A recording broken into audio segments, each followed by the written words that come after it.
Ladies and gentlemen, when we step into the realm of human behavior, particularly when it comes to betrayal and infidelity, we find ourselves grappling with the depths of our own psychological and moral integrity. The actions of a man who cheats aren't born out of random impulse or sheer misfortune. No, they are the result of a complex web of choices, behaviors, and often a denial of reality.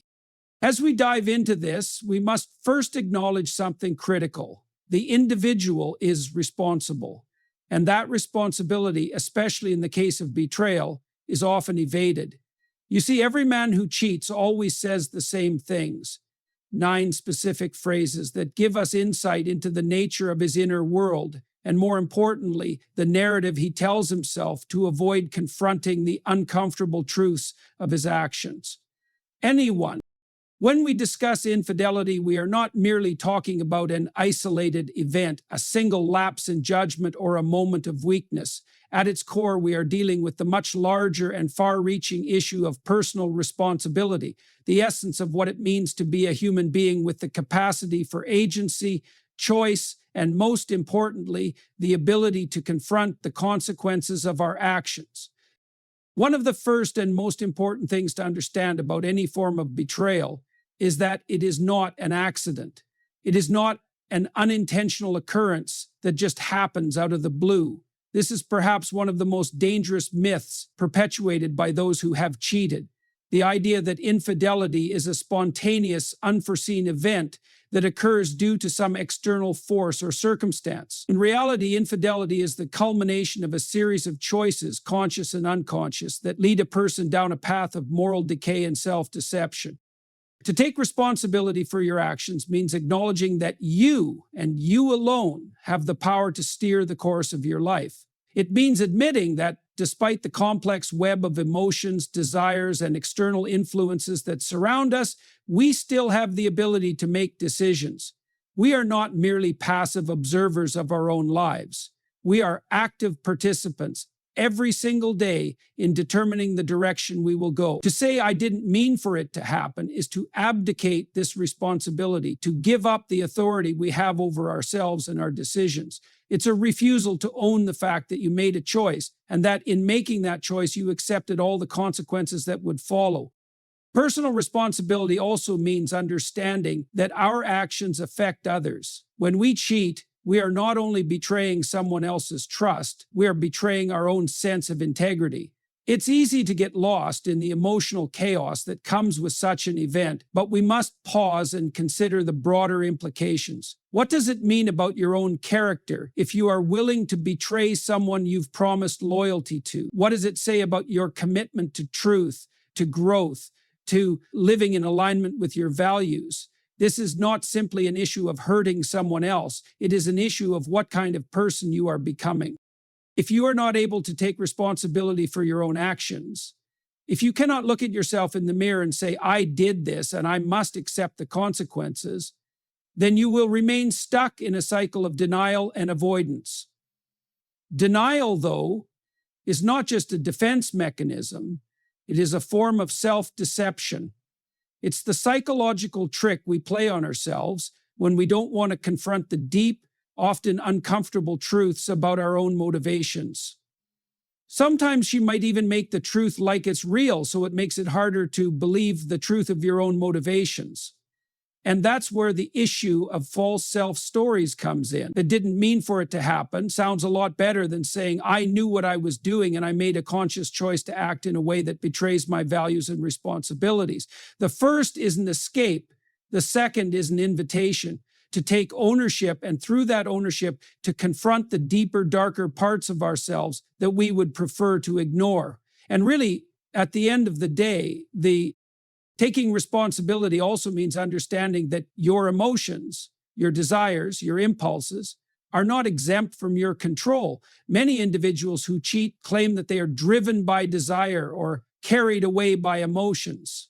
While it is true that human beings are emotional creatures, this does not mean that we are slaves to our feelings.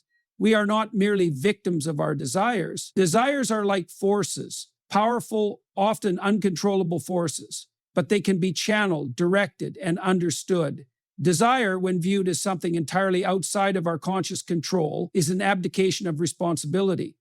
To say that I couldn't help myself is to deny the very real power that we have to shape and redirect our actions. Every individual has the capacity to pause, reflect, and make choices that align with their values and goals, even in the heat of the moment. That capacity is what separates us from being mere animals. It is the defining characteristic of human agency. Moreover, personal responsibility entails a commitment to truth.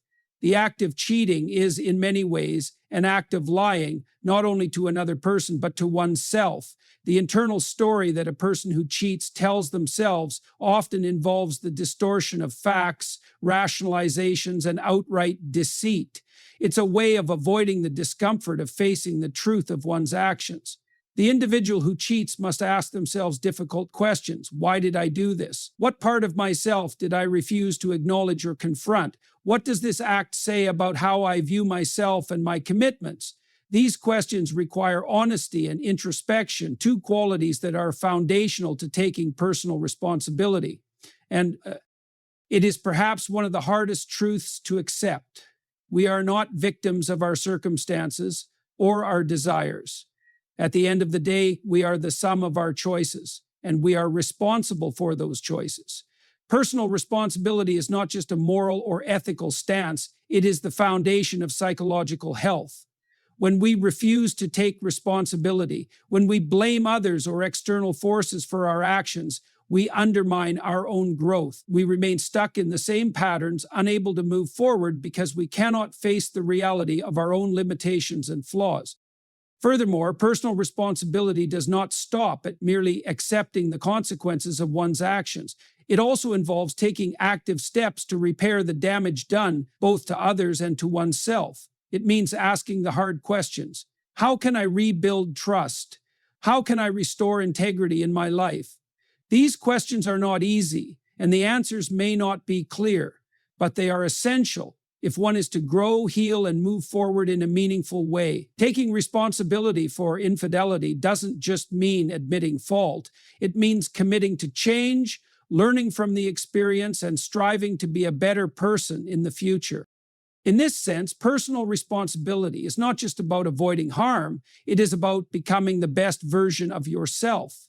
It is about cultivating the courage to face the darkest parts of your soul, the willingness to confront the weaknesses and fears that led you to make the choices you made. It is only by doing this that we can hope to emerge from the ashes of our mistakes stronger, wiser, and more grounded in our own integrity. When we speak of human desire, we are speaking about one of the most fundamental and primal forces that shape our behavior. It is desire that drives us to seek pleasure, to pursue ambition, and to build relationships. Yet, in the context of infidelity, desire is often used as the primary excuse, one that justifies betrayal and moral failure. I couldn't help myself, people say. It was just too strong. I didn't mean for it to happen, but the desire was uncontrollable. This myth of uncontrollable desire is one of the most dangerous misconceptions in human psychology. It is not only a misunderstanding of our own emotional and psychological capacities, but also an abdication of personal responsibility. To say that desire is uncontrollable is to ignore the deep well of choice and self-discipline that exists within us as human beings. It is to reduce us to mere animals driven by instinct and impulse, incapable of higher thought or reflection. The truth is that desire, while powerful, is not an uncontrollable force. It is a force that can be channeled, directed, and managed. And while it is true that our instincts and desires can sometimes overwhelm us, we are far from powerless in the face of them. The myth of uncontrollable desire is in many ways a cop-out, a rationalization for not taking ownership of our actions and choices. Let us first understand what we mean by desire.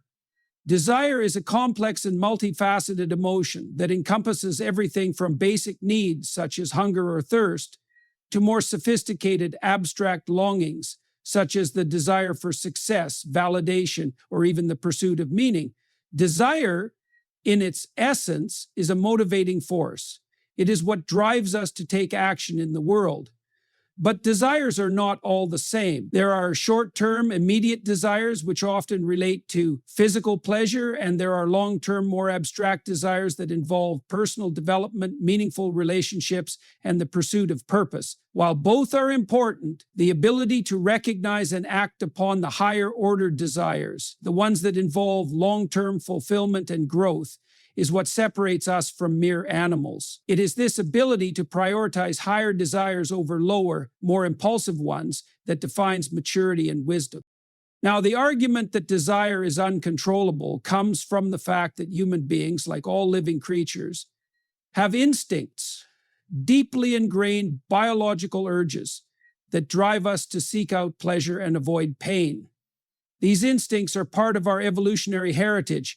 They are the forces that ensure survival. But there is a fundamental difference between being driven by instinct and being ruled by it. It's true that in moments of high emotion or stress, we might feel overwhelmed by the urgency of our desires. This is a biological response, a product of the body's fight or flight mechanisms, our genetic wiring, and the complex interplay of hormones and neurotransmitters. However, to claim that we are completely at the mercy of these biological urges is to ignore the capacity for higher-order reasoning and self-betrayal that we as human beings possess. Think of it this way. The presence of desire is not the same as the necessity to act on it. Desire arises within us as a natural response to our environment and our own internal states. It may arise spontaneously, but it is always subject to interpretation and conscious decision-making. We are not passive observers of our desires. The mere presence of a strong desire does not necessitate its fulfillment. It is here that our higher cognitive functions, such as reason, judgment, and self-reflection, come into play. These functions allow us to evaluate whether acting on a desire is aligned with our long-term goals, values, and principles. The myth of uncontrollable desire strips away this very human capacity to reflect and choose. Let us take a moment to consider the typical scenario in which someone might cheat. The desire for novelty, for excitement, for something new. This desire often emerges out of dissatisfaction, either with a relationship, one's own life, or even one's own sense of self. The desire may feel overwhelming, an intense urge that seems to overtake the individual, making them believe they are powerless to resist it. But in reality, what's happening is that they are placing all their focus on immediate gratification, the lower order, short-term desire, while neglecting the deeper, more meaningful aspects of their life that require discipline and self-control. To act on this desire is a failure to engage with the long-term goal of building a stable, fulfilling relationship or life. It is a refusal to manage the tension between immediate pleasure and future well-being. And this is where the myth of uncontrollable desire becomes most evident. The idea that desire is uncontrollable serves as a justification for avoiding the hard work of confronting the deeper emotional and psychological issues that underlie such desires. Consider this analogy. Imagine you are standing at the edge of a cliff. You feel an impulse to jump, to leap into the air and fall freely. This is a primal urge, a desire to experience the thrill of flight, perhaps, but it is not a rational one. The consequences of jumping are clear: injury, pain, or even death. And yet, in that moment, you feel compelled by the desire to jump. Does that mean you must act on it? Of course not. The fact that you feel the impulse does not necessitate that you must follow through with it. The higher order functions of your brain, the ones responsible for logic and self-preservation, will intervene, telling you that the act would be catastrophic. The same applies to the desires that lead to infidelity. Just because the desire to cheat feels intense or overwhelming in a given moment does not mean it must be acted upon. The capacity for reflection, for making choices based on long-term consequences, is what allows us to live with integrity and moral clarity. The myth of uncontrollable desire also arises from a fundamental misunderstanding of the nature of human choice. To say that desire is uncontrollable is to deny our agency, that part of us that can choose a different path, even in the face of intense desire. This agency is not some abstract philosophical concept. It is a real, tangible force within us that allows us to make decisions that align with our values and goals. But this requires discipline. It requires the cultivation of the will to act in accordance with our higher principles, even when our desires try to pull us in a different direction. This is where the process of self-discipline becomes critical. It is not enough to simply react to our desires or let them dictate our actions. To be a mature individual is to understand the nature of our desires, to reflect on their origins, and to choose which desires to act upon and which to suppress or redirect. The myth of uncontrollable desire tells us that we are helpless in the face of our impulses, but the truth is that we are capable of much more than we realize. It is not the desire that must be controlled. It is the ability to choose which desires we act upon that defines our moral and psychological strength. Desire, therefore, is not something that happens to us. It is something we must learn to navigate, to understand, and to master. We are not at the mercy of our desires. We are the stewards of them. When we speak of betrayal, we are not merely discussing the breach of trust between two individuals. Betrayal is a profound violation of the moral and psychological order that governs human relationships, a disruption of the very fabric that binds us together in meaningful ways. It is not just the individual who is betrayed who suffers. The one who betrays also experiences consequences, often far more severe than initially perceived. However, these consequences, are rarely immediate, and they often go unrecognized until they manifest in unexpected and destructive ways. To betray another is to undermine the structure of trust and loyalty that holds the relationship together. Whether this betrayal takes the form of infidelity, dishonesty, or disloyalty, the impact on the person who is betrayed is immediate and profound. Trust is a delicate thing. It is the foundation of any meaningful relationship, whether personal or professional. Trust is built over time through countless small actions that demonstrate reliability, honesty, and integrity. But once trust is broken, it is incredibly difficult to repair. The consequences of betrayal in the context of a personal relationship are not merely emotional, they are psychological and spiritual. The person who is betrayed often experiences a deep sense of loss, not just of the person or the relationship, but of their own sense of self-worth and stability. The first and most immediate consequence of betrayal is the emotional upheaval that follows. The person who is betrayed is confronted with a whirlwind of emotions: hurt, anger, confusion, and disbelief. They may question their own judgment, wondering how they could have been so blind, so trusting.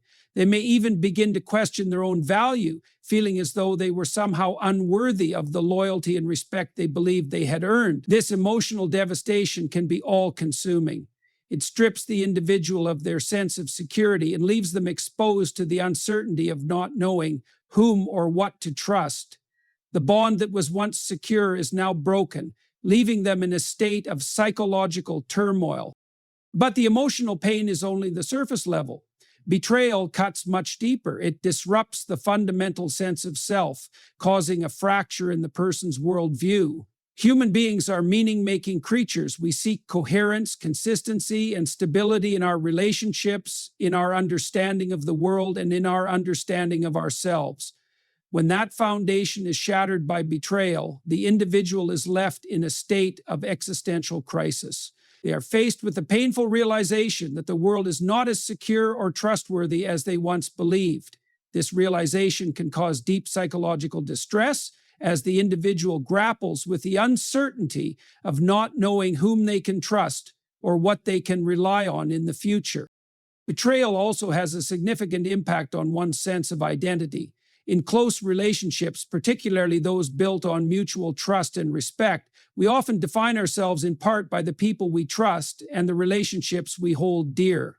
When betrayal occurs, that identity is challenged. The person who is betrayed may begin to question their own judgment, their own worthiness, and their ability to form meaningful connections in the future. The psychological scars left by betrayal often lead to feelings of inadequacy or self-doubt, making it difficult for the person to trust again or to form new, healthy relationships. It creates a kind of emotional paralysis where the individual becomes wary of forming deep connections for fear of being hurt again. The result is a sense of emotional isolation that can persist long after the initial betrayal. This is such a tough pill to swallow. On the other side of the equation, the person who betrays also faces significant consequences, although these consequences are often more subtle and long-term. Initially, the betrayer may experience a temporary sense of relief or satisfaction from fulfilling their desires, but this feeling is fleeting and hollow. The psychological cost of betrayal often becomes apparent only after the initial rush of emotion fades. The first consequence that the betrayer faces is the erosion of their own integrity. Integrity is not just about being honest with others, it is about being honest with oneself. When someone betrays another, they violate their own values, their own code of conduct. This breach of personal integrity is incredibly damaging to one's sense of self-worth. It erodes the betrayer's sense of moral clarity, leaving them with a deep inner conflict. They are now at war with themselves. On one hand, they desire to maintain the facade of integrity. On the other, they know they have compromised it. This internal conflict creates a kind of psychological tension that can manifest as guilt, shame, and self-loathing. Guilt is a natural response to betrayal, but it is often suppressed or ignored. The betrayer may justify their actions, rationalizing their behavior in an attempt to alleviate the discomfort of guilt. However, this only exacerbates the problem. Guilt is not just an emotional response, it is a signal that something has gone wrong, that a moral line has been crossed. Suppressing guilt or refusing to confront it prevents the individual from engaging in the crucial process of moral reconciliation. It prevents them from understanding the underlying causes of their actions and learning from their mistakes. The longer guilt is suppressed, the deeper the psychological damage becomes, leading to anxiety, depression, and even a sense of emotional numbness. The betrayer becomes disconnected from their own emotional life, unable to truly face the consequences of their actions. Another consequence that the betrayer faces is the potential loss of self-respect and self-esteem. Trust is an essential part of any relationship, and when trust is broken, the betrayer's own sense of respect for themselves diminishes. At some level, they know they have acted in a way that is inconsistent with their own values, and this creates a deep underlying sense of shame. This shame can be so powerful that it leads the betrayer to withdraw from relationships or to push others away, creating a cycle of isolation and loneliness. The long-term consequences of betrayal also extend to the betrayer's future relationships. If the betrayer does not take full responsibility for their actions and address the underlying issues that led to the betrayal, they are likely to repeat the same pattern in future relationships. They may become trapped in a cycle of dishonesty and disloyalty, unable to form meaningful, trusting connections with others. The longer this cycle continues, the more entrenched the behavior becomes until it becomes a defining feature of the betrayer's identity. Betrayal, whether experienced by the victim or the perpetrator, carries deep and lasting consequences. It is not a simple matter of inflicting harm on another. It is a disruption of the moral and psychological order that governs human relationships. The betrayal of trust is a betrayal of one's own integrity, and the consequences are far-reaching and enduring. The emotional and psychological costs to both parties are profound, and the process of healing requires the courage to face the truth, take responsibility, and rebuild the shattered foundations of trust and respect. Accountability is one of the most fundamental principles that underpins our moral and social existence. It is the cornerstone of personal growth, integrity, and the capacity to evolve as individuals. To be accountable is to accept responsibility for our actions, our decisions, and perhaps most importantly, for their consequences. It is the recognition that we are active agents in our lives and that we must live with the weight of our choices in an age where personal responsibility is often diminished. However, many individuals resort to avoiding accountability. This avoidance of responsibility not only leads to a failure of character, but also undermines the very fabric of human relationships, society, and the self. When we avoid accountability, we essentially refuse to confront the reality of our actions. This refusal may manifest in various forms, but one of the most common ways in which people avoid responsibility is through the mechanism of blame. Rather than acknowledging their own role in a given situation, individuals who avoid accountability will often deflect the blame onto others or onto external circumstances. They may say it's not my fault, or I couldn't help it, or this happened because of them. This sort of thinking is a way of absolving themselves of responsibility, and by doing so, sidestepping the emotional and psychological discomfort that comes with recognizing one's own flaws and mistakes. The refusal to take responsibility is deeply rooted in a desire to preserve one's self-possession. Human beings have a tendency to view themselves in a positive light. We want to see ourselves as good, competent, and moral individuals. To acknowledge our mistakes, especially those that are significant or damaging, forces us to confront the dissonance between how we see ourselves and how our actions have affected the world around us. This creates psychological tension. The longer we avoid this tension, the more we reinforce the pattern of denial and blame. At first, it may seem like a temporary solution, an escape from the discomfort of self-reflection, but in the long run, it breeds a deeper sense of dissatisfaction, self-deception, and emotional paralysis. This is where the so-called mistletoe really comes in. Avoiding accountability also prevents us from learning and growing from our mistakes. It is through taking responsibility for our actions that we develop wisdom, resilience, and the capacity for self-improvement. When we refuse to own our actions, we avoid the lessons that come from failure. We miss the opportunity to ask ourselves the crucial questions. Why did I do this? What part of me allowed this to happen? What can I learn from this experience that will help me grow? Without this kind of introspection, we remain stagnant, doomed to repeat the same mistakes over and over again.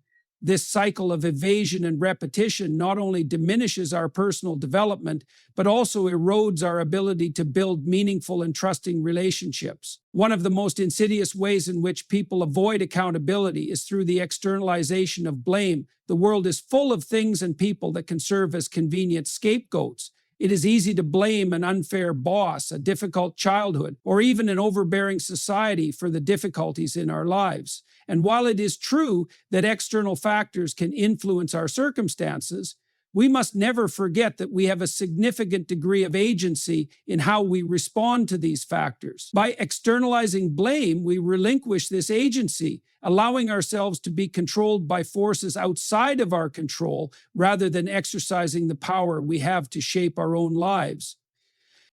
The habit of externalizing blame is dangerous because it encourages a mindset of victimhood. When we constantly see ourselves as victims of circumstances, we deny ourselves the power to act and to create change. We become passive observers of our own lives, waiting for the world or other people to fix our problems. But life does not work that way. True growth and transformation only happen when we take responsibility for our role in our own lives. When we externalize blame, we relinquish this power and render ourselves impotent in the face of adversity. The more we play the victim, the less control we have over our future. Another aspect of avoiding accountability is the tendency to rationalize our actions. Rationalization is a defense mechanism that allows us to justify our behavior, no matter how morally questionable or harmful it may be. We do this to reduce the cognitive dissonance that arises when our actions conflict with our moral values. For example, a person who cheats might rationalize their behavior by telling themselves that their partner was neglectful or that the affair was a form of self-empowerment. They might convince themselves that their actions were justified by external circumstances, thus minimizing the guilt and shame they would otherwise feel. In this way, rationalization serves as a kind of psychological shield. protecting us from the uncomfortable truths about our own behavior. The problem with rationalization is that it prevents us from acknowledging the true nature of our actions. When we rationalize, we avoid the discomfort of moral reflection and fail to see the full extent of the damage we may have caused. We tell ourselves stories that allow us to remain in a state of denial, preventing us from taking the necessary steps to make amends or change our behavior. Rationalization is a form of self-deception, and as such, it is one of the most dangerous barriers to personal growth and transformation. In many cases, avoiding accountability also involves a lack of emotional maturity. It takes a certain degree of emotional strength to face the reality of our actions, especially when those actions have hurt others. Owning up to our mistakes requires vulnerability, humility, and a willingness to confront the uncomfortable feelings that arise from knowing we have done wrong. Many individuals, however, avoid these emotions by resorting to denial, defensiveness, or blame. This inability to face the emotional consequences of our actions stunts our emotional development, leaving us stuck in a state of immaturity and avoidance. Another facet of avoiding accountability is the refusal to acknowledge the impact our actions have on others. When we act irresponsibly, we are not just impacting ourselves, we are impacting those around us. Betrayal, dishonesty, and neglect cause real harm to people, and when we avoid accountability, we fail to recognize the pain and suffering that our actions have caused. This failure to empathize with others and to take responsibility for the harm we have inflicted leads to further fragmentation in relationships and erodes trust. Relationships thrive on mutual respect and accountability. When one party refuses to own their actions, it creates an imbalance of power and a breakdown in the fundamental trust that makes the relationship possible. Avoiding accountability also undermines the integrity of our commitments. When we enter into relationships, whether personal or professional, we make implicit promises to those involved. We promise to be honest, trustworthy, and responsible. When we fail to live up to these promises and then avoid accountability, we dishonor the very foundation of the relationship. Over time, this leads to disillusionment, resentment, and eventual dissolution. We are left with a hollow existence, disconnected from the people and commitments that are supposed to bring meaning to our lives. Finally, avoiding accountability affects our own sense of self-worth. To live a life without taking responsibility for our actions is to live in a state of denial. It is a life in which we continually escape from the truth, from our own imperfections, and from the reality of who we are. This kind of avoidance erodes our sense of self-respect and self-esteem. We cannot truly respect ourselves unless we are willing to own our actions, learn from our mistakes, and take responsibility for the impact we have on the world around us. Avoiding accountability is ultimately a denial of our own humanity, the ability to choose, to grow, and to evolve into a more mature and integrated version of ourselves. The human experience is replete with moments of suffering, mistakes, and failures. We all fall short of our own ideals, misstep in ways that bring us pain and create harm to those we care about. In these moments, it is easy to slip into despair or self-deception, convincing ourselves that there is no way out, that we are irredeemable. But the path to redemption, to healing and transformation, is not found in avoiding our mistakes or pretending they didn't happen. It is found in truth. Truth is not merely an abstract concept, something to be contemplated in philosophical discussions. It is a lived experience. It is the framework through which we understand our reality, our actions, and our place in the world. Redemption through truth means facing the facts of who we are, what we have done, and what we are capable of becoming. It is the commitment to no longer lie to ourselves or to the world, to stop pretending, to stop avoiding, and to start confronting the reality of our lives. Through this confrontation, we find the courage to change, the strength to grow, and the wisdom to rebuild what was broken. Truth, however, is not easy to face. It is uncomfortable, even painful, to confront the darker aspects of ourselves. It requires vulnerability to admit when we have hurt others, when we have failed to live up to our responsibilities, or when we have strayed from our own values. The process of facing our truth involves peeling back the layers of denial and self-deception that have built up over time. We must strip away the false narratives we have told ourselves, the justifications and rationalizations that allowed us to avoid accountability for our actions. This process is often deeply disorienting and humbling, but it is also the key to personal transformation. The first step toward redemption through truth is the willingness to admit the reality of our mistakes. This involves accepting responsibility for the harm we have caused, not just to others, but to ourselves as well. Many people are afraid to admit their wrongdoings because of the shame or guilt that comes with it. They fear that acknowledging their flaws will expose them as unworthy or incapable of change. But the truth is that only by confronting our flaws can we hope to change them. To deny our wrongdoings is to remain stagnant, to stay stuck in a cycle of self-deception and inaction. It is through admitting our faults, however painful, that we gain the clarity needed to move forward. In addition to acknowledging our mistakes, redemption through truth requires us to understand the deeper motivations behind our actions. Why did we lie? Why did we cheat? Why did we hurt someone we loved? The answers to these questions lie deep within us in the hidden recesses of our subconscious.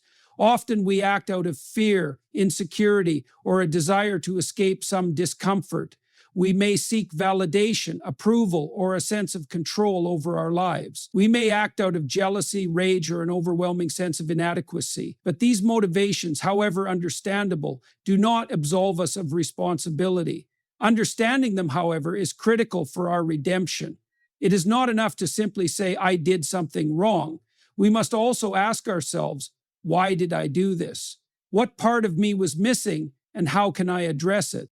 By asking these questions and delving into the reasons behind our actions, we begin to uncover the root causes of our behavior. This is where the opportunity for true transformation lies. To change, we must understand why we act the way we do. Without this self-awareness, our actions remain reactive, driven by unconscious forces that we have yet to confront. But through the lens of truth, we can begin to illuminate the darkness within us. In doing so, we gain the power to rewrite our narratives, to take conscious control of our lives, and to act with intention rather than out of fear or impulse. A crucial component of redemption through truth is the willingness to face the consequences of our actions. The truth often brings with it painful realities. When we acknowledge the harm we have caused, we cannot simply erase it. We must face the fallout of our behavior, whether it is the loss of trust, the end of relationships, or the damage to our reputation. This part of the process is excruciating because it forces us to endure the emotional and psychological consequences of our actions. We may lose people we care about, experience guilt, and confront the reality that we are not the perfect, virtuous individuals we wish to be. However, it is important to recognize that the consequences of our actions are not punishment. They are part of the process of redemption. By facing them head-on, we take ownership of our past and begin the work of healing and making amends. Redemption does not come from avoiding the consequences, but from accepting them and using them as a catalyst for change. In seeking redemption through truth, it is also vital that we hold ourselves accountable to a higher standard. Truth is not just about acknowledging our flaws and mistakes. It is about striving to be better, to align our actions with our values. To be redeemed is to commit to growth and self-improvement. This is where personal responsibility comes in.